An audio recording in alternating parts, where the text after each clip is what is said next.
Cari amici della luce, benvenuti su questo canale dedicato alla Divina Sapienza. Continuiamo la lettura della spiegazione che il Signore Gesù Cristo ha comunicato al mistico Gottfried Meyerhofer riguardo l'Apocalisse di Giovanni. Il testo è estratto dal libro Prediche del Signore che potete trovare gratuitamente sul sito www.legamedelcielo.it. Dice il Signore Gesù. Il successivo capitolo riguarda una visione di Giovanni in cui egli riconosce il Signore e Creatore quale il sommo dei cieli, appunto nell'immagine che i viventi di quel tempo erano abituati a vedere, stando seduto su un trono, circondato dagli anziani e dai capi supremi, adornati di corone dorate. Qui voi vedete di nuovo che per essere compreso io dovetti servirmi dell'intelligenza di Giovanni. Così pure il numero degli anziani, 24, è quel numero che avevano i gran sacerdoti di Gerusalemme, mentre il 25 rappresentava l'intero consiglio, compreso il sommo sacerdote. Per quanto riguarda i quattro animali e il mare di cristallo, gli animali stessi sono attributi impersonati del mio stesso io. Il leone, quale forza oppure onnipotenza, il vitello, quale simbolo della mansuetudine, l'uomo, quale potenza spirituale, e l'aquila, quale dominatrice dell'etere universale. Se questi animali erano tutti forniti di molti occhi e avevano ali come le aquile, ciò sta a significare il loro dominio generale su terra e cielo.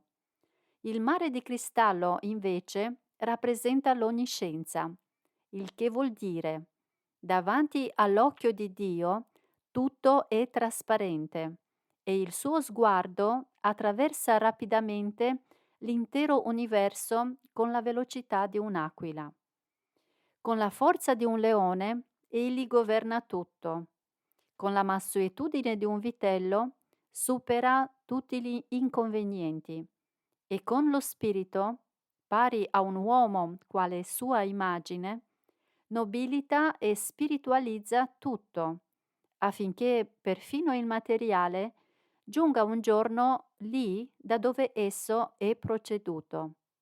E dopo che tutte le forze della creazione, consapevoli e inconsapevoli, si sono piegate davanti all'unico Signore, anche gli anziani, che rappresentano il grande mondo spirituale nell'aldilà, cadono sulle loro ginocchia per offrire al Creatore la lode che gli spetta.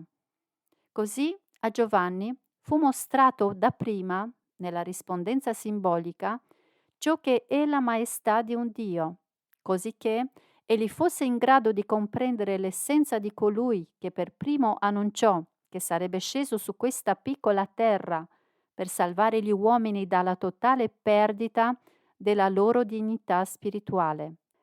Questo fu l'esordio dell'intero grande processo di fermentazione che fu avviato spiritualmente su questa terra, affinché la purissima dottrina fosse effettivamente fondata, dottrina per la quale il Signore, quale umana e terrena creatura, sopportasse quell'acerba sorte e potesse, in grazia del suo atto d'umiltà, ammettere nuovamente gli abitanti della terra al grado più elevato della dignità umana.